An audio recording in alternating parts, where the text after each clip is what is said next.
Transplantation of Human Organs and Tissues Act. The content of this presentation is not there in the textbook.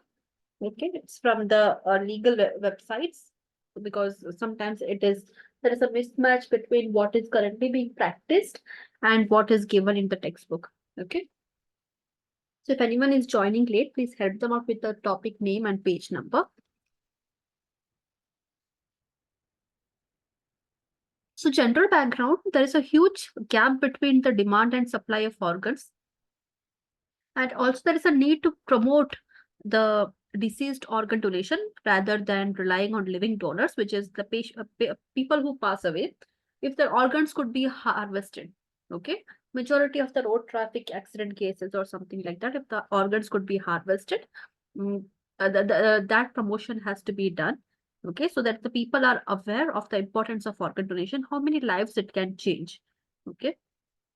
Cadaveric organ donation can be done from brainstem dead people as well, okay, before the heart stops beating, because you can harvest more organs and tissues from a brainstem dead person as compared to a person whose heart has stopped beating. You can comparatively harvest less organs and tissues. So shortage of this organ transplantation is not just in India, but universally it's a problem. Okay, and Asia, the continent of Asia lags behind much of the rest of the world regarding organ donation, and India is far, far, far behind all the other countries, even in Asia. It is not that there aren't enough organ to transplant. Nearly every person who dies naturally or in an accident is a potential donor. Okay, and even then, and the road traffic accident rate in India is also quite high. Okay, still there are innumerable patients who cannot find a donor. About 1.5 lakh deaths happened annually in India just because of road traffic accident, and a large number of these cases could be harvested for organ donation. Okay, but organ donation rate in India is less than compared to uh, the maximum, that is 48 in Spain. Spain has the highest rate of organ donation. And when you compare the Indian organ donation, it is the rate of organ donation in India is just 1%.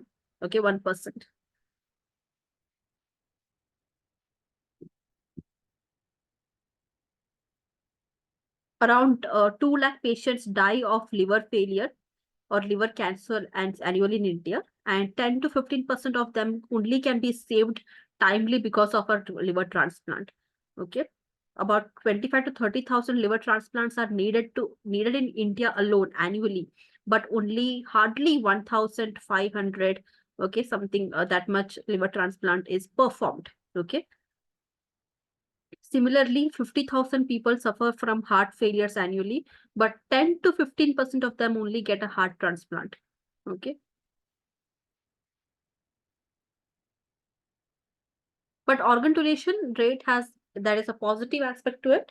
Organ donation rate in India has increased, okay, about 4 times as compared to 2012, when it was just 0.6%.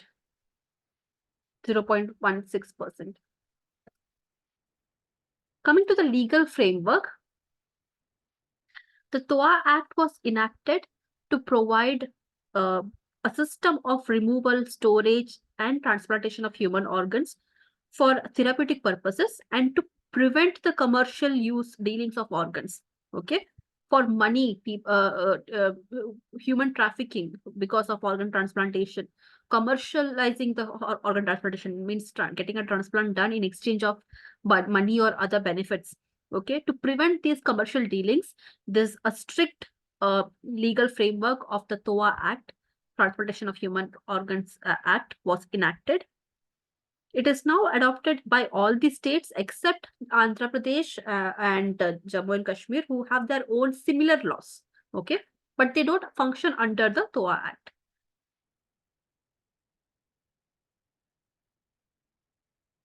Main purpose of the act is to regulate the removal, storage, and transplantation of human organs.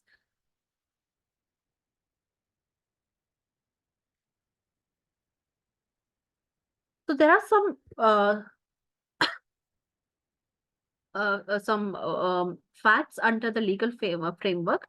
Brainstem death is recognized as the legal death in India under the THOA Act. Since 1994, people who are brainstem dead, they are also considered as dead as so under this particular act.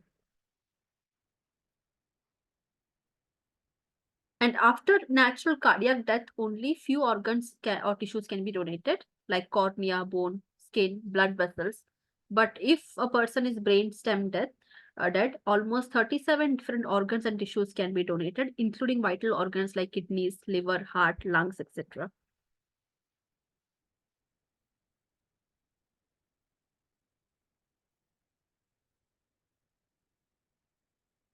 So some important amendments which were made under the 2011 Act are: tissues have been included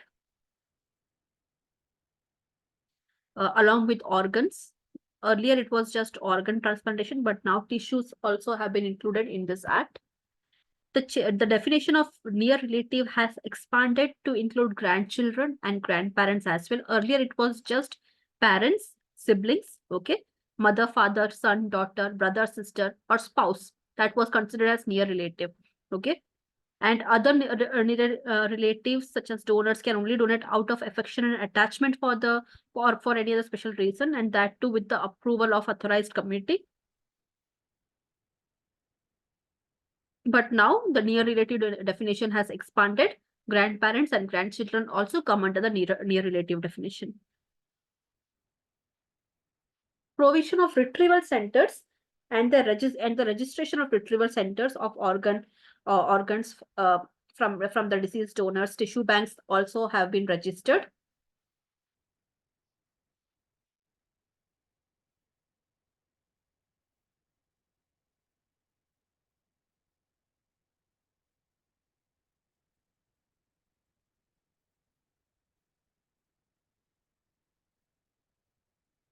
Provision of swap donation is included. I'll tell you about swap donation. It's when two patients require donation, their near relatives are also ready for donating organs to them. But when near relatives are not matched to their own patient, but they are a perfect match to another patient. Okay, so they can do swap donation. Okay, a near relative of patient A can donate their organ to patient B. Patient B's near relative can donate organ to patient A. Okay, if it is a match. So that is swap donation. And mandatory inquiry from the attendants of potential donor is important here, admitted in ICU, and informing them about the option to donate. If they consent to donate, immediately inform the retrieval center. Okay, those who, like, if it is a brain dead patient in the ICU, okay, inform their attendants that do you want to participate, or do you agree to donate the organ of your uh, of the patient. Okay, since he or she is brain dead, it is a good time to harvest the organ without any delay. Okay, so if the attendants of the potential donors, they agree, immediately you can inform the retrieval centers, and from there doctors will come and harvest the organs, and they can take it back to whichever patient requires. Provision of a mandatory transplant coordinator in all hospitals which are registered under the act is important. Transplant coordinator takes care of the counseling, okay, of the legal framework, if everyone is following the act rules and regulations or not. Okay, counseling the patient, counseling the donor. Okay, all these legal part is taken care by the transplant coordinator. Transplant coordinator is more like an advocate for the donor, okay, as well as the patient.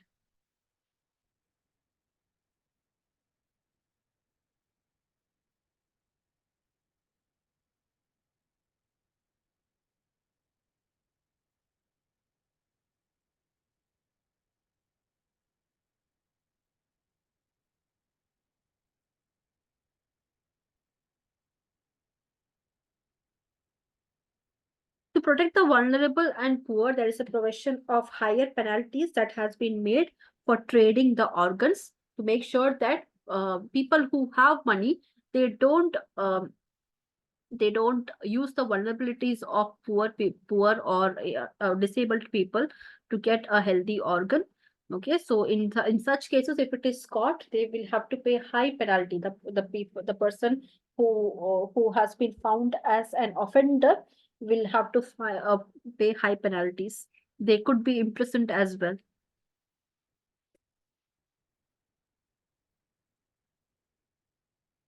Constitution of the Brain Death Certification Board has been simplified.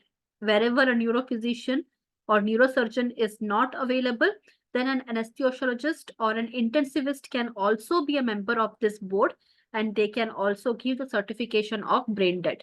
Okay. If a neurophysician or neurosurgeon is not available right now in the hospital, an intensivist or an anesthesiologist can also give a brain dead certification.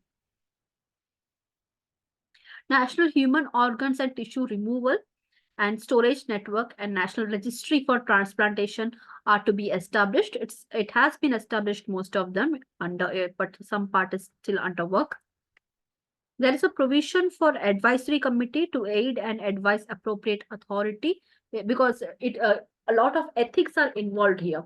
Okay, when it comes to transplantation, a lot of ethics are involved. So we require an advisory committee who can guide the retrieval center's head, board of directors head, okay, and all the appropriate authority members also.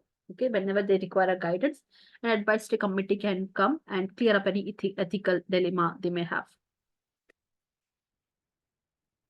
Enucleation of corneas has been permitted by a trained technician. Earlier, it was done only by doctors, but now a trained technician can also do the enucleation of corneas.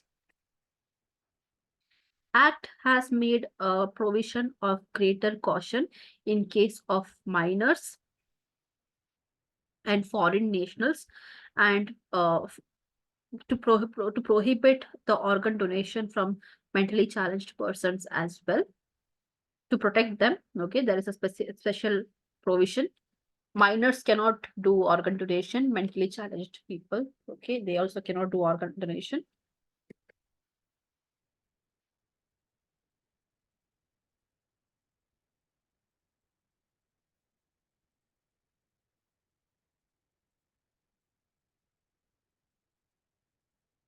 Then source of organ donation.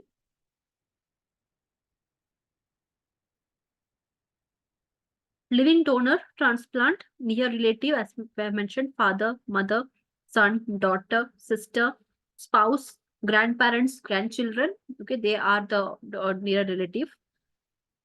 Other than near relative, anyone out of compassion, if they want to give the donor, a best friend, or any person who is in collaboration with an NGO, or okay, out of compassion, if anyone wants to uh, donate the organ, it again with informing the appropriate authority with proper authorization, it can be allowed. And organ swapping is allowed.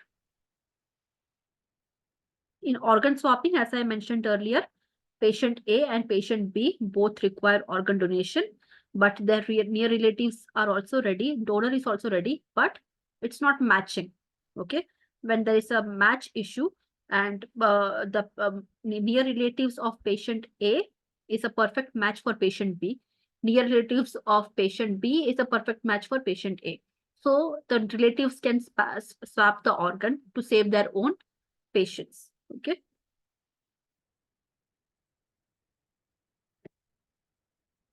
Then deceased donor transplant, after brainstem death, any patient who is certified to be brainstem death, they can be a deceased donor. And after cardiac death, when the heart stops beating, okay, they can also be a donor, cadaveric donors.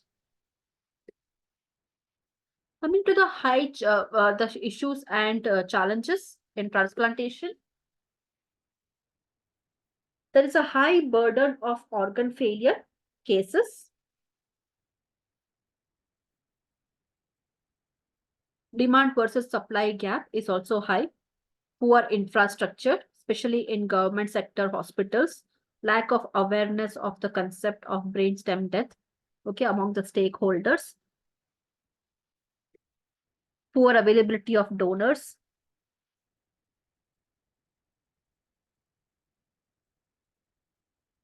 poor rate of brainstem death certification by the hospitals. Okay, the hospitals are not pretty well occupied, equipped to certify somebody as brain dead. That could cause any delay. Availability of infrastructure, especially in government sector. Okay, there is not a good availability of infrastructure, operation theater complexes that can support these transplantation operations. Lack of awareness and attitude towards organ donation, and poor deceased organ donation rate is also very less in India. Organ trading, okay, prevention and control of organ trading is difficult. Still, human trafficking rackets are going on. Reluctance of many states to adopt the THOA Amendment Act, like Jammu and Kashmir and Andhra Pradesh. Transportation of donated organs, especially interstate, like from Gujarat to Mumbai.